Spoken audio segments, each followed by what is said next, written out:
ideia, uma resposta de alguma questão que foi apresentada aqui, pode escrever no espaço de comentários, tá bom?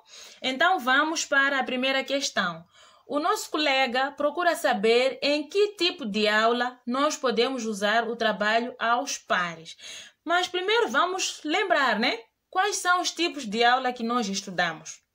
Sim, quais são os tipos de aula que nós estudamos? Pode responder ali em casa. Quais são? Isso mesmo, temos aula de introdução, aula de transmissão do conteúdo novo, aula de repetição, aula de exercício, aula de sistematização e aula de avaliação. Então, dentre esses 6 tipos de aula, o que você acha? Qual é a sua ideia? Em que tipo de aula nós podemos usar o trabalho aos pares? Olha, o método trabalho aos pares funciona em todos os tipos de aula. Em todos os tipos de aula funciona o método de trabalho aos pares, incluindo a aula de avaliação, sim, porque trabalho aos pares, o par é grupo de 2 pessoas. Então, o professor pode dar um trabalho ou uma avaliação em grupo de 2 pessoas. Logo, o trabalho aos pares funciona em todos os tipos de aula, incluindo a aula de avaliação, sim. A outra questão que foi apresentada pelo mesmo colega é como é que funciona a técnica de Phillips 66. Todas essas técnicas, todos os métodos que nós já apresentamos aqui, vocês já têm nos vossos apontamentos enviados no grupo do WhatsApp. O meu colega já enviou lá no grupo do WhatsApp todos esses apontamentos sobre métodos participativos e cooperativos. Então, busquem naquela ficha, naquela brochura e vão encontrar lá como é que funcionam todas essas técnicas, incluindo o Phillips 66, tá bom? E então, o Phillips 66, como é que funciona? Funciona quando o professor divide a turma em 6 ou mais grupos, mas de princípio cada grupo deve ter 6 elementos. É um grupo de 6 elementos que vai resolver a tarefa em 6 minutos. Logo, cada membro do grupo terá 1 minuto para poder falar. É uma técnica que ajuda bastante quando o professor quer colher ideias de forma muito rápida. Mas para podermos aprofundar esta técnica, leiam ali nas fichas que nós já enviamos, tá? E o Zeca procura saber se é viável formar grupos por interesses, né? De interesse ou grupo de amizade. Olhem, essas técnicas de formação em grupo não significa que o professor deve trabalhar com elas todos os dias, em todos os temas, em todas as disciplinas. Essas técnicas são ferramentas, são diversidades que o professor tem para poder trabalhar. Se isso fosse dança, podíamos dizer é para o professor não esgotar os passos de dança, né? Então, é para o professor ter várias formas de trabalhar, para não acabarem as formas do professor trabalhar. Logo, para poder aplicar cada técnica de trabalho em grupo, o professor há de ver o tema, a disciplina, se dá ou não dá, tipo de aluno, as condições concretas é que vão ditar que tipo de método nós podemos escolher para poder trabalhar, tá bom? Vamos só ouvir um bocadinho sobre grupo de gênero. Como é que funciona grupos de gênero? O grupo de gênero funciona quando o professor decide agrupar, sim, meninas de um lado, rapazes de outro lado. Este método ou esta técnica funciona muito mais nas aulas de educação física, quando o professor quer dar aulas de desporto, por exemplo. Então, o professor pode muito bem formar equipas de meninas e equipas de rapazes, onde rapazes jogam contra rapazes e meninas jogam contra meninas. E mais outras atividades que o professor pode precisar mesmo de separar ou agrupar os alunos por gênero. Então, esta técnica funciona assim, dependendo de disciplina e dependendo do tema que o professor vai lecionar naquela aula, tá? E depois também temos outra técnica que foi apresentada como dúvida, é a técnica por grupos de interesse, né? Disse sim, grupo de interesse. Então, como é que isso funcionaria, mais ou menos? Quando diz grupo de interesse, o professor só pode formar só o grupo de amigos? Não, este tipo de grupo é muito bom. No grupo de interesse, podemos dar o exemplo de aula de ciências sociais. Na disciplina de ciências sociais, então o professor quer dar um trabalho para os alunos poderem fazer em casa. Então, se os alunos vão fazer um trabalho em casa sobre monumentos históricos de Moçambique, eles podem se agrupar de acordo com vizinhança, grupos por vizinhança, de acordo com amizades, né? E vizinhança. Então, os alunos vão se agrupar e podem ir juntos para a biblioteca, formar um grupo e fazer o trabalho. Não só, mesmo nós no IFP, formamos grupos de interesse. Formávamos, né? Grupos de interesse antes da pandemia. Formávamos bastante isso. Os formandos que vivem no bairro de Nhamatica, por exemplo, formam um grupo de trabalho. Formandos que vivem no bairro Francisco Manhanga formam um grupo de trabalho. E o professor dá temas. Então, estes grupos funcionam mais quando são trabalhos para fazer fora da escola. E grupo por competências. Então, a preocupação do nosso colega era: podemos formar grupos de alunos só inteligentes e alunos fracos? Isso nós podemos fazer? Então, eu vou explicar como é que funciona esta técnica de grupo por competências. O grupo por competências tem duas variantes. A primeira variante é que o professor vai misturar os bons e os fracos, onde os bons vão ajudar os fracos. Os bons vão esclarecer algumas questões que os fracos não conseguem, que os fracos não têm domínio. Mas também nós podemos formar grupos de alunos, um bom a matemática, outro bom a ciências naturais, outro bom a português, por exemplo. E então, nesse grupo, aquele que é bom a português vai apresentar questões ligadas ao português. Aquele que é bom a matemática vai apresentar questões ligadas à matemática. Então, esta técnica de grupo de competências funciona muito bem para a preparação de testes, para a preparação de exames. Funciona. E como funciona? E a segunda variante é quando o professor agrupa os bons mesmo. Um grupo só de bons e outro grupo só de médios e outro grupo dos fracos. Sabem qual é o objetivo quando o professor faz isso? Ele dá tarefas diferentes. O grupo dos bons recebe sua tarefa, o grupo dos médios recebe sua tarefa e o grupo dos fracos recebe a sua tarefa, de acordo com as competências de cada grupo. Isto é para quê? É para o professor ter mais tempo para poder se dedicar naquele grupo dos fracos. Está? E também outra forma de trabalhar com grupo de competências é quando nós estamos diante de multiclasses. Essa técnica funciona muito bem numa turma mista.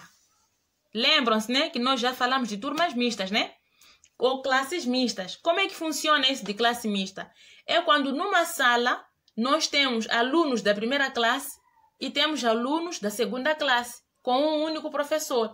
Então, neste caso, funciona assim muito bem o grupo por competências, porque as atividades que serão dadas para os alunos da primeira classe não serão as mesmas atividades que serão fornecidas aos alunos da primeira classe. Então, esta técnica de grupo por competências funciona muito bem para a preparação de avaliação, para a preparação de exame e também funciona nas turmas mistas ou multiclasse, tá bom? E de seguida temos uma questão que o nosso colega apresentou, né? Numa turma, se existir aluno com necessidade educativa especial, o que é que nós vamos fazer? Olha, para enquadrarmos os alunos com necessidade educativa especial, depende muito mais de que tipo de necessidade o aluno tem. Quando nós falamos de necessidades educativas especiais, estamos a falar de alunos portadores de deficiência. Então, há que ver que tipo de perturbação, que tipo de deficiência este aluno tem. Então, para podermos aprofundar melhor mesmo esse tema, vamos aguardar, tá bom? Shepe e os outros. Vamos poder falar sobre necessidades educativas especiais, vamos definir, vamos poder dar os procedimentos, né, que o professor vai usar para trabalhar com alunos com necessidade educativa especial, auditiva, visual, física, transtornos de comportamento, distúrbios de linguagem. Estão a perceber? Então, nós vamos poder falar isso de uma forma geral, porque para poder explicar isto pode levar muito tempo, porque é um capítulo mesmo que fala sobre necessidades educativas especiais. Mas, se for um aluno, por exemplo, com deficiência física, ou um aluno portador, né, de deficiência física ou com deficiência física, então o professor pode sim agrupar o aluno naqueles grupos, respeitando as limitações que o aluno tiver. Mas para falarmos de forma detalhada mesmo, vamos aguardar um bocadinho quando abrirmos o capítulo Necessidades Educativas Especiais. Está bom? A questão de Zeca fala de passos. Não percebi muito bem de que passos mais ou menos se tratavam. É por isso que eu disse que estava a perceber que talvez ele quisesse falar de métodos. Qual destes, né, métodos é mais importante? Olha, todos os métodos são importantes. Todos os métodos são importantes. Todos eles, todas as técnicas são importantes. Depende de como é que o professor vai aplicar. E para o professor escolher o tema, escolher a técnica que vai aplicar, depende da classe, depende dos conteúdos, depende do tipo do aluno. Em suma, depende das condições concretas.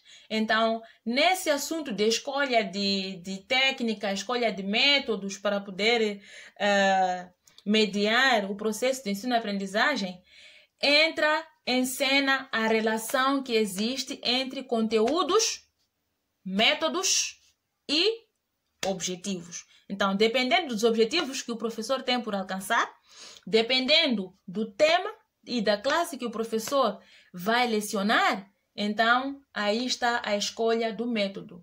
O professor vai escolher método de acordo com o tema, com a classe, com o tipo do aluno.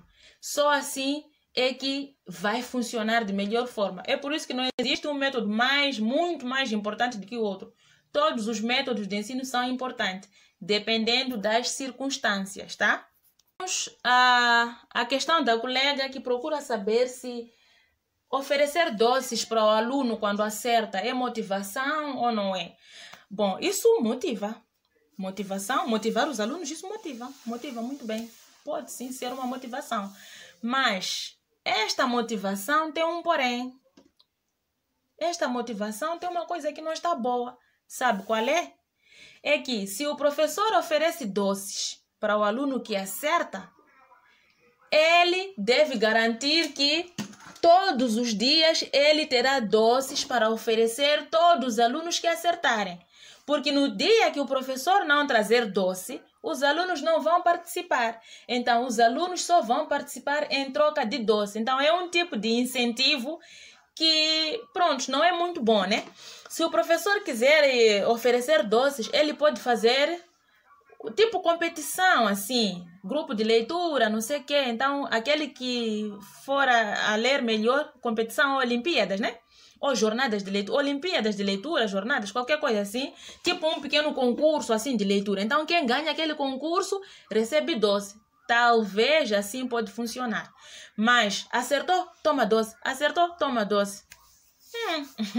Essa motivação, né? Mas melhor forma mesmo de motivarmos os alunos é uma salva de palmas, louvor, muito bem, menino, acertou, parabéns, estão a perceber? Então essas são formas boas de poder motivar. Quando ele acerta, levar aquela questão que ele acertou e valorizar, repetir várias vezes. Existem outras formas de como é que nós podemos motivar os nossos alunos. Agora, essa de oferecer doces é boa, mas vai ter problema no dia que não tiver doces para oferecer. Então, vai ter sim problemas. É boa forma, mas tem um porém, tá bom? E a questão do nosso colega é que, e se calharem dois alunos, né? Formar pares e calharem lá naquele par que os dois alunos são introvertidos, os dois alunos não falam. E chega na hora da apresentação, ninguém fala. Como é que nós vamos fazer, senhora formadora? Usando o método do círculo duplo. Olhem, vou repetir um bocadinho como é que funciona o círculo duplo.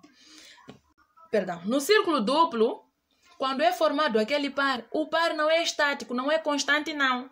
O professor pode deixar 1 minuto o par a conversar. Depois, parou, vamos trocar de par. Estão a perceber, né? A roda vai girando, tipo um relógio. Os alunos vão trocando de par. Não é possível, na hora de apresentação, ninguém estar em condições de falar. Porque se numa roda calha um que não fala e os dois que não falam, desculpa, numa roda calham 2 que não falam a formarem um grupo de par, no próximo minuto eles vão trocar. Vai calhar com outro, vai girando. E até o final da aula, a turma já terá conversado quase todos com todos. Estão a perceber, né? E então, essa é uma hipótese. Não é possível ficarem sem falar, porque eles vão mudar de par. Se mudam de par, não tem como não ficarem sem falar. A outra questão é que, se os pares forem formados fora do círculo duplo, assim, sentados na carteira, e calhar que 2 meninos introvertidos estão juntos, senhor professor tem toda a autonomia, autoridade e autonomia de separar os alunos. Percebe? Se acha que esses 2 alunos, assim como sentam, porque normalmente uma carteira senta 2 alunos, né? Antes da pandemia era assim. Tira, troca. Deixa um aluno que fala e um que não fala. Um que fala e um que não fala. Para poder facilitar o seu trabalho, tá bom, senhor professor? Então, se notar que existem 2 alunos que formaram um grupo e os 2 têm as mesmas características de não falar ou de introvertidos, troca o par. É por isso que estávamos a dizer que o professor, depois de atribuir tarefas, não pode sentar. Tem que circular para poder descobrir esses casos e poder trocar, formar novos pares, está? Então, temos mais uma questão, que é a última, né, no meu ver, é que se existe alguma desvantagem para estes métodos participativos, cooperativos, se existe alguma desvantagem no uso desses métodos participativos, cooperativos, e em que condições o professor deve ou pode aplicar estes métodos? Olha, meus caros, estes métodos funcionam muito bem com temas que os alunos conhecem. Se o professor está a trazer um tema que os alunos não conhecem, um tema 100% novo, que os alunos não têm a mínima noção, então o professor não pode logo começar com este método, não. Se o professor acha que está a trazer um tema novo, que os alunos não têm noção, então é bom aplicar os métodos participativos na fase de consolidação. Se acha que é um tema que os alunos já têm noções, então pode sim arrancar a aula logo na fase de introdução e motivação, usar um dos métodos ou uma das técnicas que aprendemos aqui, está bom? E então, as condições de aplicação são: o professor deve aplicar estes métodos com temas que os alunos têm mínimas noções, senão os alunos não vão participar. O professor vai ficar a falar sozinho. Sendo assim, aplica estas técnicas na fase de consolidação. Está? Se os alunos têm mínimas noções sobre o tema, então pode aplicar na fase de introdução, pode aplicar na fase de mediação, pode aplicar na fase de consolidação, pode aplicar em qualquer fase de aula. Mas é preciso ver que tipo de tema você está a trazer para poder aplicar estas técnicas. E depois, se existem algumas desvantagens nessa técnica. Bom, a desvantagem que pode existir no uso dessas técnicas, na nossa forma de ver, né? É quando o professor não planificar muito bem a aula. Se o professor não planificar a aula, é capaz de não conseguir cumprir com o tempo. Estes métodos, o professor deve planificar muito bem a sua aula. Deve estipular muito bem o tempo. Quanto tempo um par vai ficar a falar? pega os 45 minutos da sua aula e faça uma boa distribuição do tempo. Se você não planificar muito bem a distribuição do tempo, então vai entrar em desvantagem neste método. Porque os alunos vão ficar a falar e o professor nunca mais corta, nunca mais para, nunca mais chama atenção para poder parar e chegar na apresentação. E outra desvantagem coincide com aquela de elaboração conjunta, né? Desvio do essencial quando a aula não for muito bem planificada. Se o professor não planificar bem, enquanto os alunos estão a responder, eles não vão responder tudo certo, né? Eles podem responder algumas coisas desviadas e o professor ficar animado, começar a falar de assuntos que não têm nada a ver com a aula. Então, essa é que pode ser a situação que pode levar estes métodos à desvantagem. Então, para terminar mesmo, recebi uma dúvida de última hora. Foi o Chissano, se a memória não me trai, foi mesmo o Chissano. Ele mandou em forma de áudio uma preocupação a dizer: formadora, no manual de psicopedagogia fala de técnicas de ensino. São técnicas, método de círculo duplo, trabalho aos pares, não sei o que. São técnicas do método de elaboração conjunta. E então, como é que fica a situação? E aqui a formadora está a falar de métodos, vai falar de técnicas. Olhem, o estudo das técnicas ou métodos participativos, cooperativos, interativos, é um assunto novo. O Ministério da Educação está até no processo de expansão, está no processo de divulgação. É por isso que sintam-se bastante lisonjeados por terem essa informação logo agora na formação. Os outros vossos colegas lá para Malta 2014, 2015 não tiveram esse privilégio. Os formadores agora têm que ir até os distritos para irem transmitir essa informação dessas novas técnicas, novos métodos de ensino. Então eu estava a dizer que no manual falam de técnicas e a formadora aqui usa mais o termo método.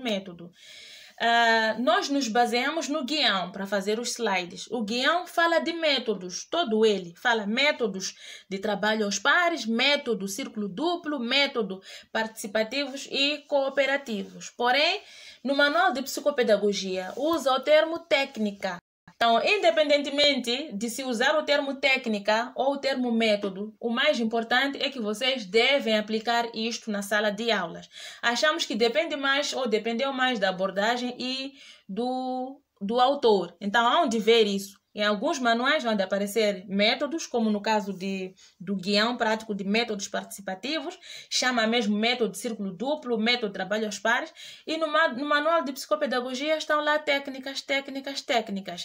E então, isso não deve ser um assunto que deve vos baralhar. Apliquem esses métodos ou então essas técnicas se quiserem, mas a verdade é que isso deve ser aplicado, tá bom? Muito obrigada pela atenção dispensada.